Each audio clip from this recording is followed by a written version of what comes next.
Welcome everyone to a Tethys Shipyard's Supplementary. I am your host, the Housecoat Gamer. Today, we're going to be explaining something that might be a little bit complicated. Generations.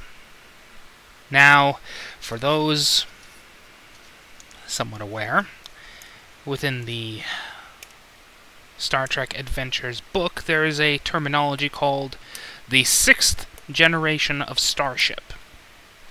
And I bet some of you are wondering, what the hell does that mean?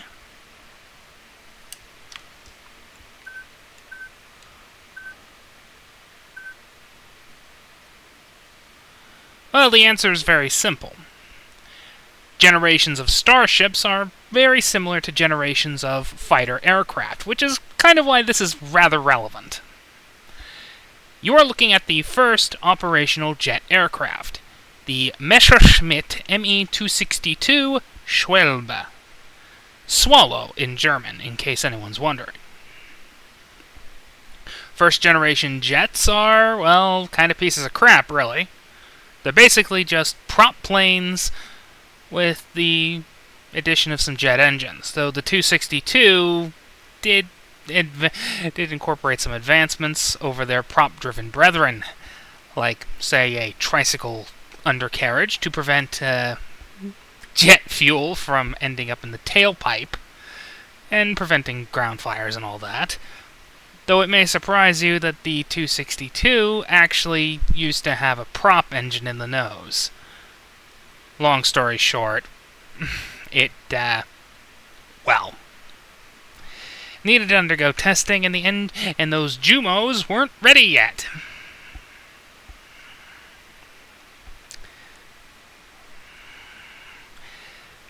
Similar aircraft to this include...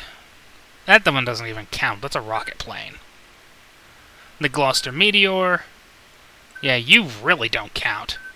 Again, rocket plane. Similar principle, but... this would be another Gen 1.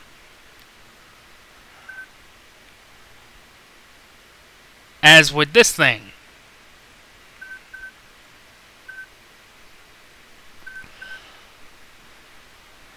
As would this thing. So that's Gen 1. What's Gen 2?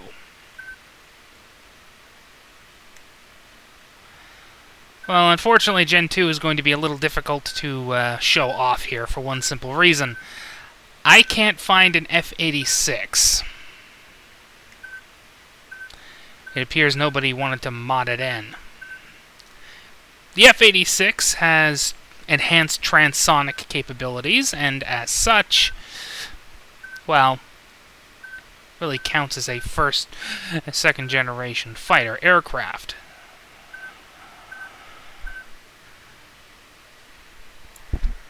The F-104 here is a representative of the, well, Gen 2.5. Supersonic, but not really more advanced than its counterparts. That one's skipping ahead a little. Yeah, this is kind of why I don't really have a true script, just a list of notes.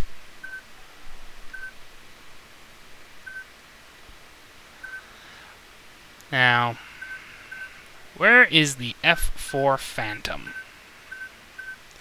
Because that's another... here it is. The F-4. This is a good representation of Generation 3. Supersonic, all-weather, radar-equipped, advanced long-range air-to-air missiles. But the technology hasn't advanced quite far enough for those missiles to be, useful. Which is kind of why there's a backstep with the F-4E and the inclusion of a gun. That said, the inclusion of a gun is somewhat useful. Another very, very... Where in the name of... I know it's in here somewhere. Here it is. Another Gen 3.5, though some people will contend that it is a pure Gen 4, is the F-14 Tomcat. I despise this thing, but I'll give it a fair shake and give it its pluses. Modern turbofan engines? Check. Advanced radar? Check. Reliance on technology that is a generation old in the form of the variable geometry wings. That's a backstep. Thus why I'm calling it a Gen 4, a Gen 3.5 instead of a Gen 4. The first true Gen 4 is the F-15 Eagle, which has more reliable air-to-air missiles, more of digital systems, generally more advanced, high-powered engines, a thrust-to-weight ratio higher than 1:1. This thing is generally a monster, which is why it is still the most unkilled aircraft in history, with 100+ kills to 0 losses. This thing's a nightmare. Which brings us to Gen 5 and Gen 4.5. Gen 4.5 would be represented by something like the F-15 in its EX configuration, the Advanced Eagle II.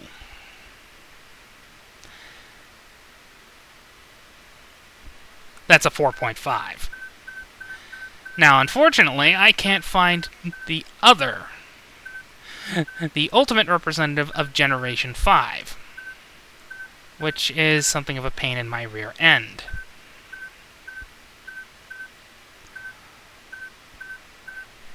But there's nothing I can do about that.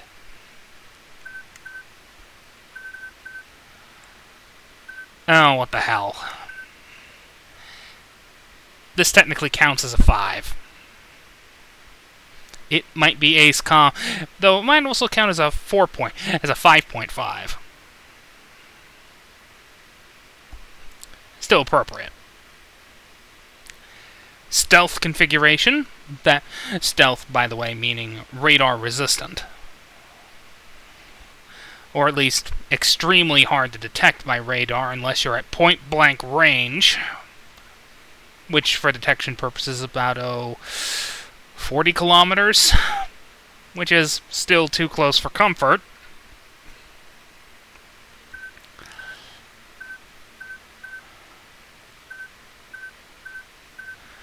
And generally not good for you.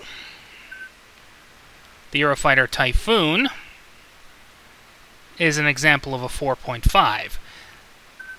And before anybody decides to say anything, the Su-57 Felon technically is not 5. It's a 4.5 at best. Still pretty decent, but not exactly the... Oh my god. The things I do to try and get my hand... Things I do to try and demonstrate a... Thank you! Here it is. First actual Gen 5. The F-22 Raptor. And it's not so... Well, I'm not going to be kind to the F-35. I'm not a fan of it. It is what it is. A sunk cost fallacy as far as I'm concerned, but people are buying it up like hotcakes. Which brings us to Gen 6. Rather fittingly, Gen 6 would probably be something more akin to the ADF-11 Raven.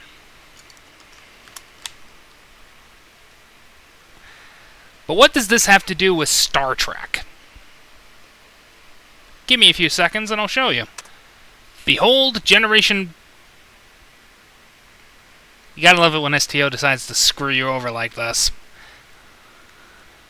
Behold, Generation 1. The Columbia class. Mostly because it's the first generation that includes technology from all the founding members of the Federation. And just like the ME-262, let's be blunt here, the NX refit kinda sucks. It's a hodgepodge of chaos. but it's good chaos.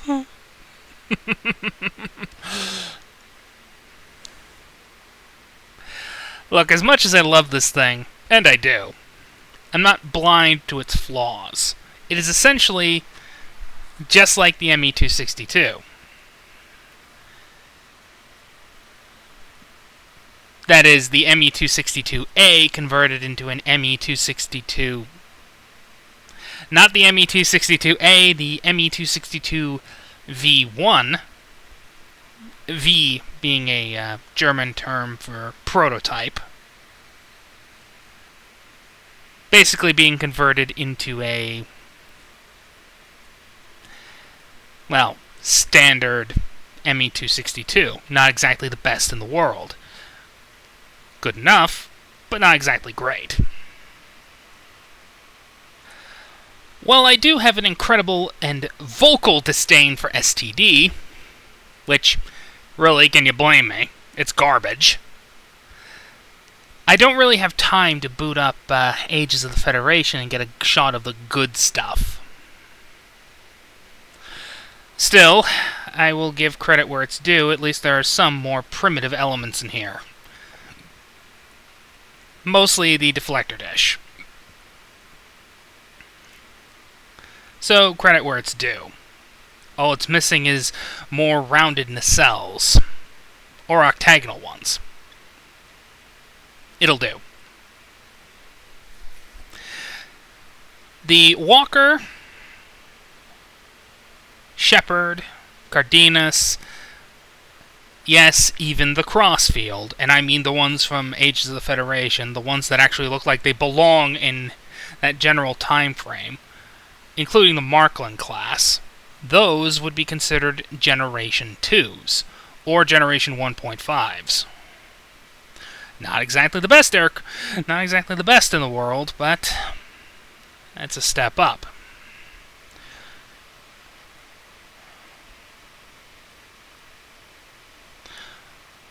Then again, they could also be considered Generation 2s, because guess what Generation 3 is? If you guessed the Constitution class, you'd be right. The full evolution and incorporation of the technology is complete.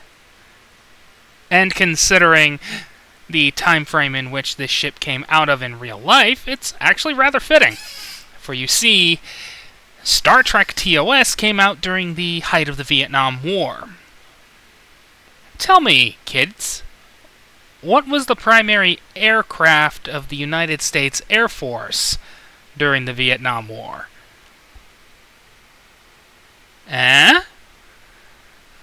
That's right, an F-4 Phantom, a third-generation aircraft. So, the terminology actually kind of fits, as does the upgrade.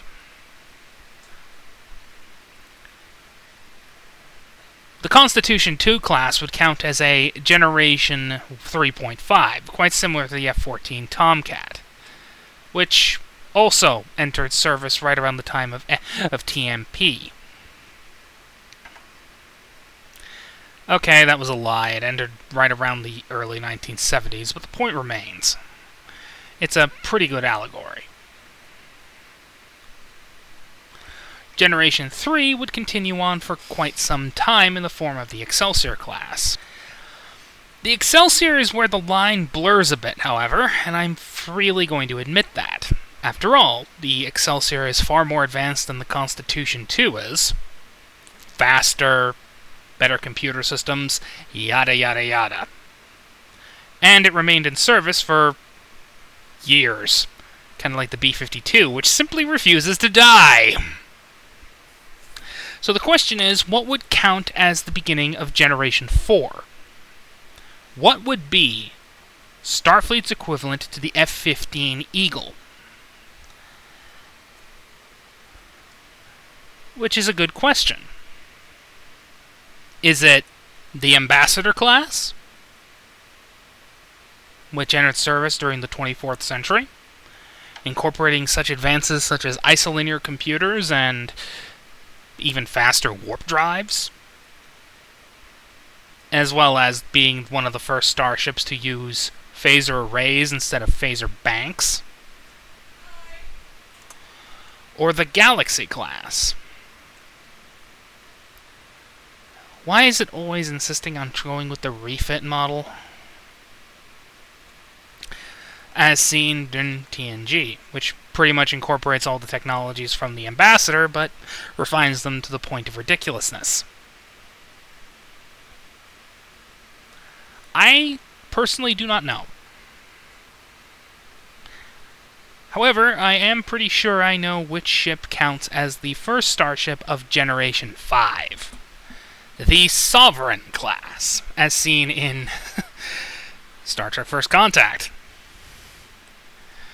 And I have pretty good reasons to say this. The Sovereign is leagues above the Galaxy class in terms of technological advancement. Judging from the post-Nemesis era, such as ships like the Titan, the Luna class, and several STO-era skins that include, well, elements of the Sovereign, such as the Excalibur. I dare say this is the first starship to be counted as Gen 5. And before anybody decides to be stupid and claim it's the Defiant, check the registry codes. The Sovereign's is lower. Which brings us, at last, to Generation 6, represented here primarily by the Odyssey class. Although, judging by the registry codes of similar starships like the Exeter, I'm not exactly sure which one would be the contender for first Gen 6. But the Odyssey's a good contender for the, well, poster child of the generation. Why? She includes dozens of new advancements. New metallurgies, new deflector technologies, new weapon systems, better shields, quantum slipstream capability.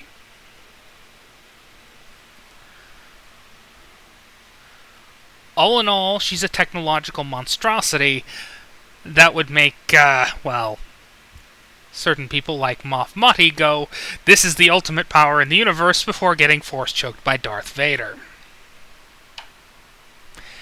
Yes, that is a reference to the Strategic Analysis Division. I'm allowed to make self-references. Which brings us at last to the future. What would be the first Gen 7? I have no idea, but I have a pretty good idea of what might be a good Gen 6.5. The Hoover class. A time ship. I cannot be sure. However, we are going to be using the terminologies a little more liberally than usual. Mostly because, well, I believe we should start including these more technical. And if anyone who, well, is in charge of this decides to go, "Well, that's not what we meant,"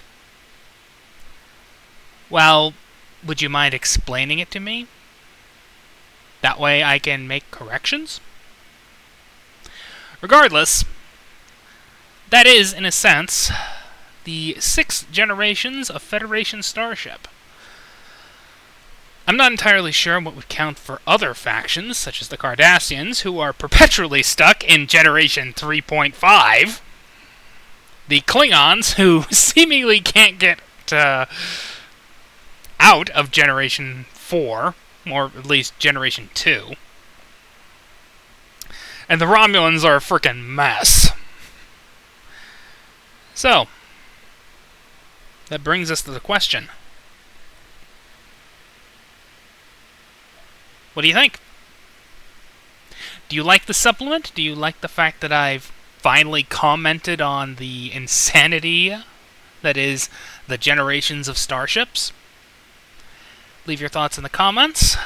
And I do apologize if I ramble, but I think you know me by now. I like to ramble on about good ideas and general facts. Bye-bye.